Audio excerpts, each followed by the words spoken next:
మీకు రిటర్న్ ఇస్తామని చెప్పారు. మరి రిటర్న్ ఇస్తామని చెప్పిన వాళ్ళు ఈరోజు కొత్త డ్రామాకి తెల్లరేపారు. ఎల్డు పాలసీ అని చెప్పి దాంట్లో కూడా దారుణమైనటువంటి దోపిడీకి ఎగబట్టారు.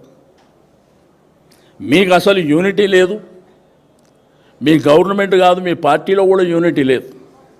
ఇక మాట్లాడితే చిలక పలుకులు పలుకుతురు, ఏదో పెద్ద సత్యహరిశ్చంద్ర మహారాజు వీళ్ళకి చుట్టమైనట్టు చిలక పలుకులు పలుకుతున్నారు. ఇది ఇట్లుంటుంది, ఇక అది అట్లుంటుంది అంటే ఇక కొత్తగా చేప పిల్లకి ఏదో ఈత నేర్పించినట్టు, మాకేదో తెలియదు ఈయన కొత్తగా ఏదో సృష్టించినట్టు. ప్రజలు కేసీఆర్ గారి ప్రభుత్వంలో సంతోషంగా ఉన్నారా, లేదు రేవంత్ రెడ్డి గారి ప్రభుత్వంలో సంతోషంగా ఉన్నారా, ప్రజల దగ్గరికి పోతే తేలిపోతుంది కదా. కాబట్టి ఈ డ్రామాలు ఏం నడవవు.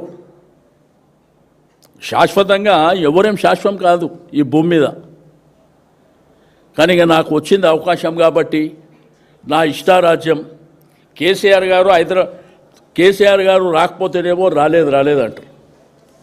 కేసీఆర్ గారు వచ్చి కృష్ణా వాటర్ మనకు జరుగుతున్నటువంటి నష్టాన్ని ఇక్కడనే మీటింగ్ ఏర్పాటు చేసి పాత్రికేయుల సమక్షంలో పెడితే అప్పటి నుంచి ఇప్పటి వరకు చర్చలు జరుగుతూనే ఉన్నాయి కదా.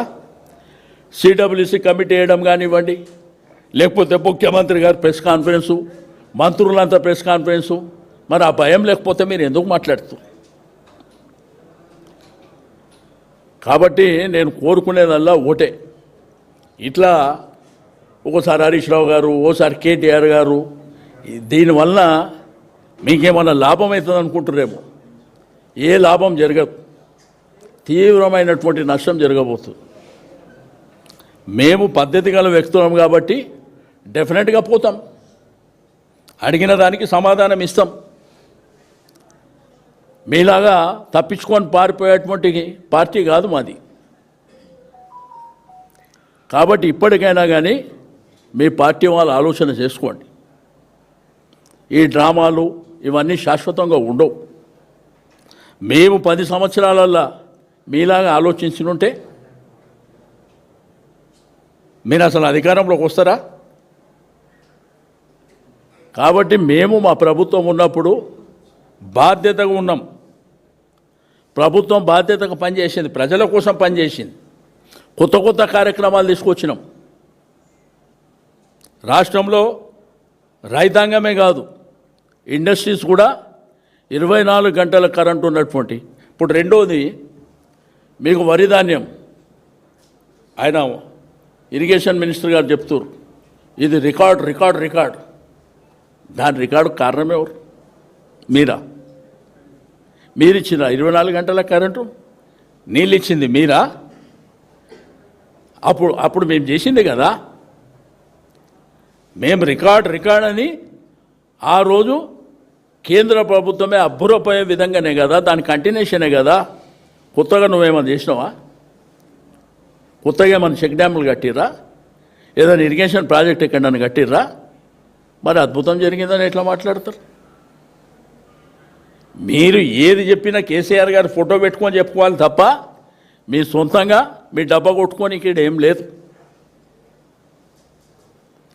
కాబట్టి ఇప్పటికైనా కానీ దీని వలన మీకు నష్టం జరగబోతుంది, తీవ్రమైనటువంటి నష్టం జరగబోతుంది. అది గుర్తుపెట్టుకోండి. ప్రజలు సందర్భాన్ని బట్టి అవకాశాలు ఇస్తుంటారు. బట్ మీ ప్రభుత్వం ఏడాది 1 ఇయర్ మీ పరిపాలన చూసినాక ఆ 1 ఇయర్ నుంచే స్టార్ట్ అయింది. మీ ప్రభుత్వం ఎప్పుడు పోతుందని చెప్పి ప్రజలు ఆలోచిస్తారు. మాకు ఎప్పుడు టైం వస్తుంది, జనరల్ ఎలక్షన్ ఎప్పుడు వస్తాయి, ఎప్పుడు ఈ ప్రభుత్వాన్ని సాగనంపే ప్రయత్నం చేస్తామని చెప్పి మీరు మాట్లాడేది. మొన్న నా మీద కేసులు పెట్టారు, ఏదో నేను ఆవేశంలో ఏదో మాట్లాడినా అని. మరి రేవంత్ రెడ్డి గారు కానీ మిగిలిన వాళ్ళ మీద ఎన్ని కేసులు పెట్టాలి? వాళ్ళు మాట్లాడిన భాష అంటే చట్టం అంటే అందరిది చట్టం అందరికీ మరి వర్తిస్తుందా? కొంతమందికే వర్తిస్తుందా? కాబట్టి ప్రభుత్వం ఆలోచన చేసుకోవాలి. ఇక మీదట కొంత బాధ్యతగా పనిచేస్తే ఏమన్నా మేలు జరుగుతుందేమో. కానీ మీరు ఇటువంటి కక్ష సాధింపు చర్యలకు పోతే మాత్రం దీనివల్ల మీకే ప్రమాదం, మీకే ఇబ్బందులు వస్తాయి, గుర్తుపెట్టుకోవాలని చెప్పి తెలియజేస్తున్నాం. అల్టిమేట్గా నష్టం. ఇప్పుడు ప్రజలు ఏంటంటే ఒక ప్రభుత్వానికి అవకాశం ఇచ్చినప్పుడు మంచి జరిగితే వాళ్ళకే మంచి, లేకపోతే నష్టం జరుగుతుంది అదే ప్రజలతోని.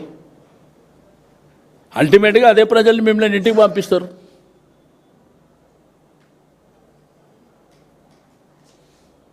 ఓకే, ఏమన్నా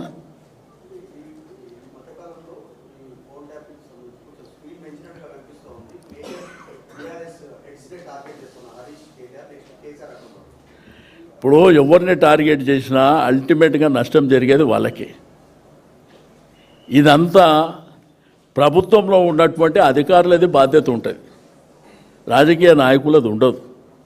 ఇది ఒక్క రాష్ట్రమే కాదు, దేశవ్యాప్తంగా కూడా భారతదేశ కేంద్ర ప్రభుత్వంలో కూడా ఇది ఉంటుంది, అన్ని రాష్ట్రాలకు సంబంధించి కూడా ఉంటుంది. నేనేమంటున్నా, ఇప్పుడు ఈ ప్రభుత్వం రేవంత్ రెడ్డి గారి ప్రభుత్వంలో గుండె మీద చేసుకొని నా ప్రభుత్వంలో ట్యాపింగ్ జరుగుతలేదని ఒక ఎమ్మెల్యేని ఒక మంత్రితో కొడుతానని చెప్పేయండి. అది దేశ భద్రత కానీ రాష్ట్ర భద్రత కానీ దానికోసం ఈ వ్యవస్థ ఏర్పాటైంది. ఇప్పుడు కాదు, 50 ఏళ్ళ కిందనే ఏర్పాటైంది. కాబట్టి దానివల్ల వాళ్ళకి నష్టం జరుగుతుంది. ఫైన్, కేసీఆర్ గారిని పిలవండి.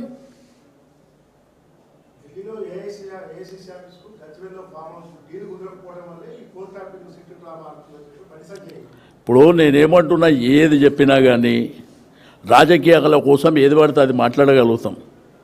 ఎవరు మాట్లాడినా బాధ్యతగా మాట్లాడితే వాళ్ళకే మంచిది. ఓసారి వాళ్ళకి లింకు, వీళ్ళు మాట్లాడితే వీళ్ళకి లింకు, ఇదే కదా జరుగుతుంది.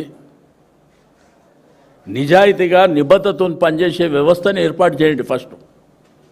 అది వదిలిపెట్టి పనికిరాని పిచ్చకుంట్ల వ్యవహారం అంటారు కూడా అట్లుంది ఇప్పుడు.